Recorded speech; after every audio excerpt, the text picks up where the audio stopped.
HMPV സംബന്ധിച്ച് പ്രചരിക്കുന്ന വാർത്തകളിൽ ഭൂരിപക്ഷ വാർത്തകളും തെറ്റാണ് എന്നുള്ളതാണ് ആദ്യമേ പറയാനുള്ളത്. പ്രത്യേകിച്ച് ഇന്നലെ ചില മാധ്യമങ്ങളിൽ ഇത് ആദ്യമായിട്ട് ഇന്ത്യയിൽ റിപ്പോർട്ട് ചെയ്തു, കണ്ടെത്തിയിരിക്കുന്നു എന്നൊക്കെ മട്ടിലുള്ള വാർത്തകൾ വന്നു. അത് തെറ്റാണ്. ഞാൻ കഴിഞ്ഞ ദിവസം തന്നെ പറഞ്ഞിരുന്നു. അതായത് കേരളത്തിൽ ഉൾപ്പെടെ ഇന്ത്യയിലെ എല്ലാ സംസ്ഥാനങ്ങളിലും ഈ വൈറസ് നേരത്തെ തന്നെ ഡിറ്റക്ട് ചെയ്തിട്ടുണ്ട്.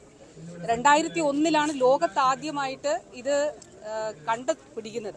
പക്ഷെ അതിന് 50 വർഷം മുൻപ് തന്നെ ലോകത്ത് ഇതുണ്ട് എന്നല്ലെങ്കിൽ ഈ വൈറസ് മൂലമുള്ള ജലദോഷവും പനിയൊക്കെ ഉണ്ട് എന്നുള്ളതാണ് ശാസ്ത്രലോകം പറയുന്നത്.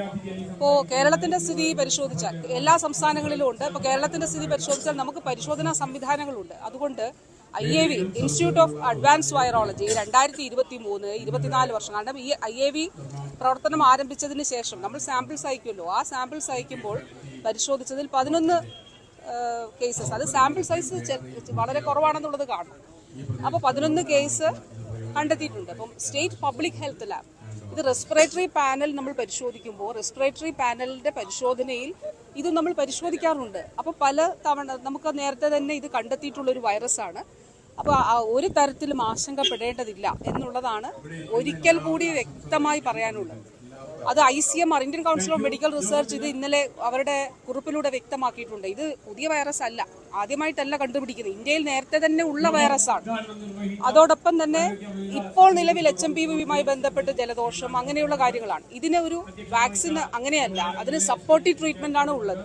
അതോടൊപ്പം എന്താണ് ചെയ്യേണ്ടത്? അപ്പോൾ ചില രാജ്യങ്ങളിൽ നല്ല രീതിയിൽ റൈസ് ഉണ്ട് എന്ന് പറയുന്നുണ്ട്. അപ്പോൾ ഇതിനെ പ്രതിരോധിക്കാൻ നമ്മൾ യാത്ര ചെയ്യുന്നവരാണല്ലോ കേരളീയർ, നല്ല രീതിയിൽ ആഭ്യന്തരമായിട്ട് അല്ലെങ്കിൽ കേരളത്തിന് പുറത്ത് യാത്ര ചെയ്യുന്നവരാണ്.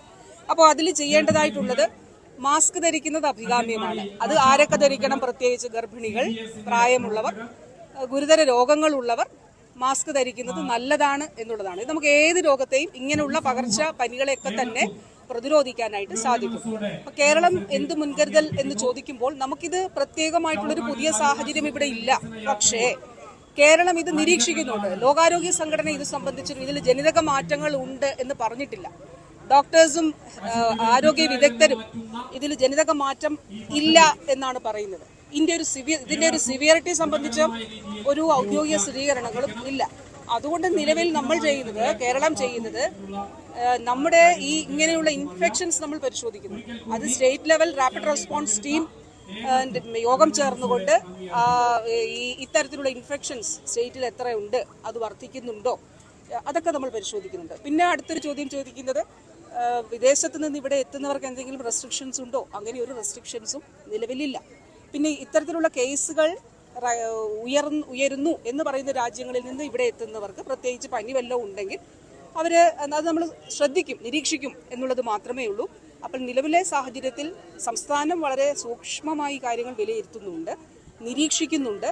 നമ്മൾ പൊതുസമൂഹത്തിൽ ഒരു ആശങ്ക വേണ്ടതില്ല. കാരണം അനാവശ്യമായിട്ടൊരു ആങ്സൈറ്റി അല്ലേ ഇത് ഉണ്ടാക്കുന്നത്. അപ്പോൾ ആ തരത്തിലൊരു ആശങ്ക വേണ്ട. പക്ഷെ ജാഗ്രത, ഈ കുറേയേറെ ആളുകൾ മാസ്ക് ധരിക്കുന്നതായിട്ട് കാണുന്നുണ്ട്, നല്ല കാര്യമാണ്. ഗർഭിണികളും പ്രായമുള്ളവരും രോഗമുള്ളവരും ഗുരുതര രോഗമുള്ളവരും മാസ്ക് ധരിക്കണം എന്നുകൂടി ആരോഗ്യവകുപ്പ് പറയുന്നുണ്ട്. ഉണ്ട്. കേരളത്തിൽ നേരത്തെ റിപ്പോർട്ട്, കേരളത്തിൽ മാത്രമല്ല, ഇന്ത്യൻ കൗൺസിൽ ഓഫ് ICMR ഇന്നലത്തെ കുറിപ്പ് വ്യക്തമാകും. ഇന്ത്യയിൽ നേരത്തെ എല്ലാ സംസ്ഥാനങ്ങളിലും ഇത് റിപ്പോർട്ട് ചെയ്തിട്ടുണ്ട്. കേരളത്തിൽ നമ്മുടെ ലാബുകളിൽ നമുക്ക് പരിശോധനാ സംവിധാനം ഉള്ളതുകൊണ്ട് നമ്മുടെ ലാബുകളിൽ ഇത് നമ്മൾ കണ്ടുപിടിച്ചിട്ടുണ്ട്.